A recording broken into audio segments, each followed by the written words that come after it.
So there's a few reasons why you shouldn't dirty bulk. Assuming that a dirty bulk is just not tracking your macros, not tracking your protein, highly processed foods.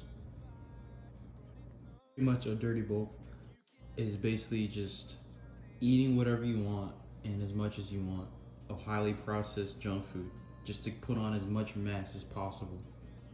I did this for the beginning of my first year in the gym, and I went from 135 to 185 at my peak probably 2 years later. As you can see, I probably went from about a 15-16% body fat, roughly, starting point, into a 25-30. I just looked like I was becoming chronically obese at that point. Was some very steady fat gain in my dirty bulk, but that's just like all bulks.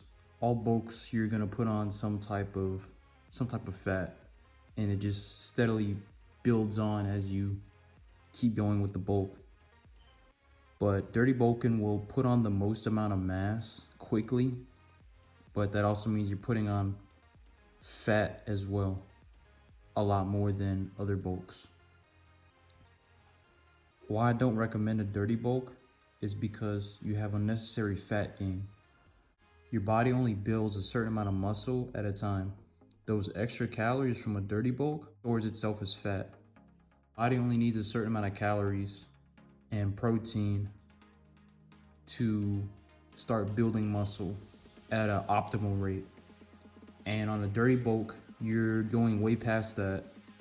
All that gets stored as subcutaneous fat on your body. So the rest of those calories are not getting put to use on a dirty bulk. They're just being stored as fat. This leads me into my second reason. The cutting phase will be completely a downhill experience. For me, it took me 6 months to cut down from 185 to where I'm at now, about 143. Transition from dirty bulking to cutting requires sticking to a calorie deficit and macro tracking. It was hard on me because for 2 years I just stuffed my face and ate like a fat ass. Now I had to. Then for my cutting phase, I basically had to starve myself and eat diet type foods and eat way less volume. So that also leads into the next point, being that training at the gym will suck.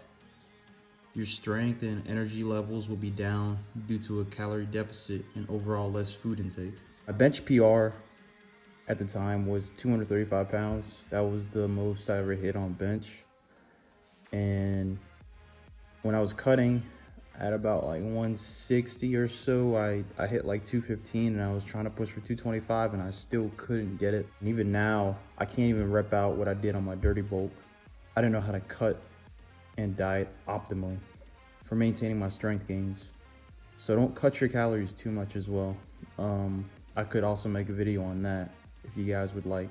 So my last point being that lean bulking compared to dirty bulking. Beginning of a lean bulk, track your macros and you daily weigh yourself in. You weigh yourself in daily. So you learn how to diet in the beginning, and that just helps because it tracks your progress as well throughout the gym. And then when it comes time for your cutting phase, when you're trying to cut off all that excess body fat that you had, it'll be so much easier and it'll be a smoother transition because you're already tracking your calories and your macros throughout the bulk. So now it's just like you have to subtract a certain amount of calories. When you start to lean down, you can really do that so much easier. You won't be feeling super lethargic all the time when you're lean bulking compared to a dirty bulk.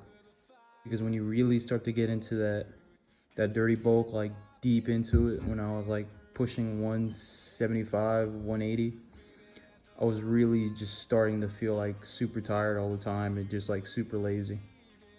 This is from my experience dirty bulking. There are definitely successful dirty bulks out there that worked for some people. And I'm not saying you can't dirty bulk, it's your body.